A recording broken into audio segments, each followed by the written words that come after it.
कल bumper voting हुई है, ऐसी वोटिंग हुई है कि महिलाएं लंबी लंबी कतारों में दिखाई दी, लोगों में जोश दिखाई दिया और ये जोश बता रहा है कि जो जनादेश आने वाला है वो कुछ बड़ा होने वाला है, या कुछ परिवर्तन भी हो सकता है या दोबारा भरोसा भी जताया जा सकता है। और यही वजह है कि जो नेताओं की दिलों की धड़कन है वो इस बम्पर वोटिंग के बाद पहले चरण में तेज होती दिखाई दे रही है। आखिर क्या जनादेश मिलेगा, इसको लेकर चर्चाएं शुरू हो गई है, राजनीति भी शुरू हो गई है, बयानबाजी भी शुरू हो गई है। लेकिन जो वोटिंग परसेंटेज आए, जो हम आपको बता भी रहे हैं, रात 8:15 बजे तक 64.66% मतदान हुआ और ये जान लीजिए कि पिछली बार के मुकाबले काफी बेहतर है ये। तो क्या इस बार अब पूरी तरह से रूपरेखा बदलने वाली है? क्या इस बार जनता फिर से भरोसा करने वाली है या कोई बदलाव देखना चाहती है? सारी खबर आपको डिटेल में बताएंगे, विश्लेषण आपको बताएंगे। लेकिन आपको सबसे पहले बताते हैं पहली तस्वीर के जरिए कि किस तरह की सुगबुगाहट यहाँ बनी हुई है। सबसे पहले आप ये तस्वीर देखिए, क्योंकि आप समझिए कि अब बीजेपी और आरजेडी जिस तरह से पहले चरण का मतदान हुआ, लेकिन दूसरे चरण का मतदान अभी बाकी है।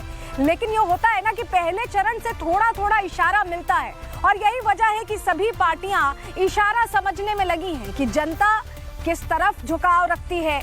महिला वोटर्स अगर ढेर सारी निकली हैं, कतारबद्ध होकर निकली हैं, तो किस तरफ उनका रुझान है, या युवा अगर वोट कर रहे हैं तो उनका झुकाव किस तरफ, इसको लेकर बातें शुरू हो गई हैं, बड़े बड़े दावे शुरू हो गए हैं और एक तरह से बयानबाजी वार पलटवार भी हो रहा है, क्योंकि उनके लिए ये बहुत डिसाइडिंग फेज होने वाला है। तेजस्वी को अपनी उम्मीदें हैं कि वो इस बार मुख्यमंत्री चेहरा खुलकर सामने से घोषित कर दिए गए, हो सकता है वही हो। नीतीश कुमार को लग रहा है कि उन पर फिर से भरोसा किया जाएगा और जोर भी है, डबल इंजन की सरकार भी है।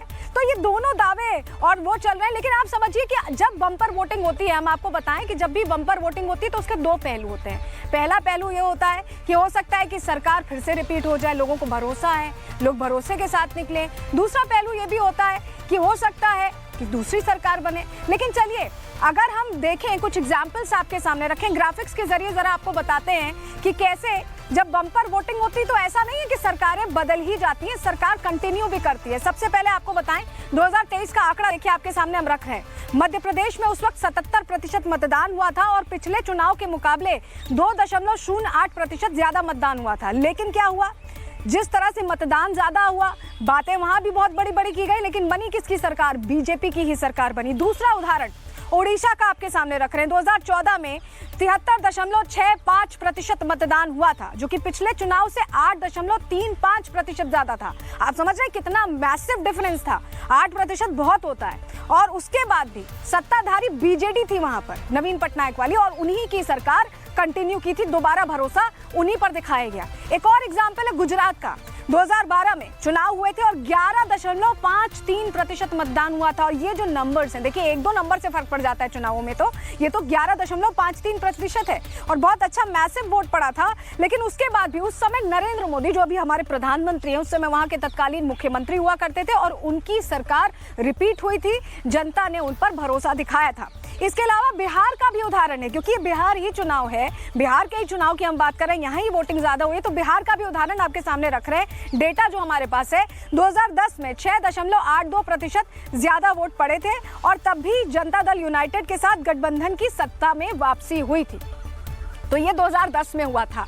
तो क्या जो 2010 में हुआ था वो रिपीट होने वाला है? फिर से भरोसा जताया जाने वाला है जो करंट सरकार है उस पर? इसको लेकर प्रधानमंत्री नरेंद्र मोदी जब आज पहुंचे थे, बिहार पहुंचे थे, भभुआ पहुंचे थे, तो उन्होंने बड़ी बात कही। उन्होंने कहा कि जनता ने फिर से एनडीए पर, डबल इंजन पर भरोसा जताया। सुनिए उन्होंने क्या कहा आज बिहार में। बिहार ने पहले चरण का मतदान किया है और वाकई बिहार के लोगों ने अब तक के सारे रिकॉर्ड तोड़ दिए हैं। बिहार के इतिहास का अब तक का सबसे अधिक मतदान हुआ है और इसमें हमारी माताएं बहनें सुबह से कतार लगा करके खड़ी हो गई और उन्होंने तो सारे रिकॉर्ड तोड़ दिए। ये दिखाता है कि एनडीए सरकार की वापसी का मोर्चा खुद बिहार की जनता ने संभाला हुआ है। तो सुना आपने, प्रधानमंत्री ये कह रहे हैं कि एनडीए की जीत तय है, बिहार की जनता भरोसा जता रही है और यही वजह है कि जो नेता यहाँ लगातार बिहार में एक्टिव हैं वो भी रिएक्शंस दे रहे हैं और वो भी कह रहे हैं कि इस बार जनता उनके लिए निकली है मतदान करने। आपको सुनवाते हैं चिराग पासवान और रवि किशन ने इस पर क्या कहा है। जो ये दावे कर रहे हैं उनको एक बार के लिए मैं 2010 भी याद दिलाना चाहता हूँ। 2005 में एनडीए की सरकार बनने के बाद जिस तरीके से 2010 में भी इसी तरीके से वोटिंग हुई थी और हम लोगों की सीटों की संख्या बढ़ी थी। मैं समस्त बिहार वासियों को मां जानकी का भव्य मंदिर बन रहा है, उस सारे देवतुल जनता को दिल से धन्यवाद हम दोनों भाई दे रहे हैं। ऐतिहासिक बिहार के इतिहास में ऐसी वोटिंग कभी नहीं हुई।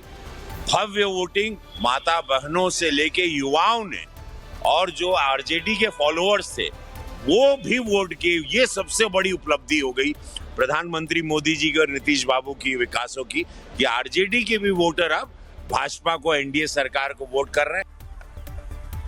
देखिए, उत्साह हम ये देख रहे हैं कि रवि किशन भी उत्साहित दिखाई दे रहे हैं, चिराग पासवान भी उत्साहित दिखाई दे रहे हैं और उनको अब लग रहा है कि इस बार एनडीए रिपीट करने वाला है। लेकिन देखिए, ये जनता है, ये किसी भी तरफ जा सकती है। ऐसा जरूरी नहीं है कि एनडीए ही रिपीट हो सकता है कि तेजस्वी को मौका मिल जाए, क्योंकि उदाहरण ये भी है कि कई बार जब ज्यादा वोटिंग हुई है तो सत्ता परिवर्तन भी हुआ है। चलिए उससे भी जुड़ी जानकारी आपको ग्राफिक्स के जरिए फटाफट हम बता देते हैं किन राज्यों में सत्ता परिवर्तन का एक ट्रेंड हमने देखा है। सबसे पहले राजस्थान का उदाहरण आपको देंगे। 2023 में 74.45% वोटिंग हुई थी और पिछले चुनावों के मुकाबले 0.39% ज्यादा हुई थी। और तब क्या हुआ था कि कांग्रेस हार गई थी, सरकार बदल गई थी। 2011 में तमिलनाडु में क्या हुआ था ये भी आपको बताते हैं। वहां पर 7.19% ज्यादा मतदान दर्ज किया गया था, अच्छा परसेंटेज था और नतीजा ये रहा था कि जो सत्ताधारी दल था डीएमके, वो डीएमके गठबंधन की हार हो गई थी और एआईएडीएमके गठबंधन सत्ता में आ गया था। यानी यहां भी तमिलनाडु में भी सत्ता परिवर्तन हो गया था।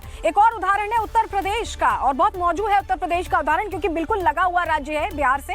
और 2012 के यूपी चुनाव में क्या हुआ था कि 13.44%, बहुत मैसिव डिफरेंस है, 13.44% मतदान हुआ था और तब जो सत्ताधारी बसपा की सरकार थी वो गिर गई थी और समाजवादी पार्टी सत्ता में आई थी। तो ये वो उदाहरण है, बता रहे हैं कि सत्ता परिवर्तन भी हो सकता है बिहार में। लेकिन ये पहला चरण है, अभी दूसरे चरण का हमें और एनालिसिस के लिए इंतजार करना होगा। लेकिन पहले चरण से 2 ही निष्कर्ष निकल रहे हैं और इसको लेकर जो विपक्षी हैं वो उत्साहित हैं, क्योंकि उनके लिए तो ये वाला नैरेटिव सेट है ना कि उनकी जीत हो सकती है, उनकी सरकार बन सकती है।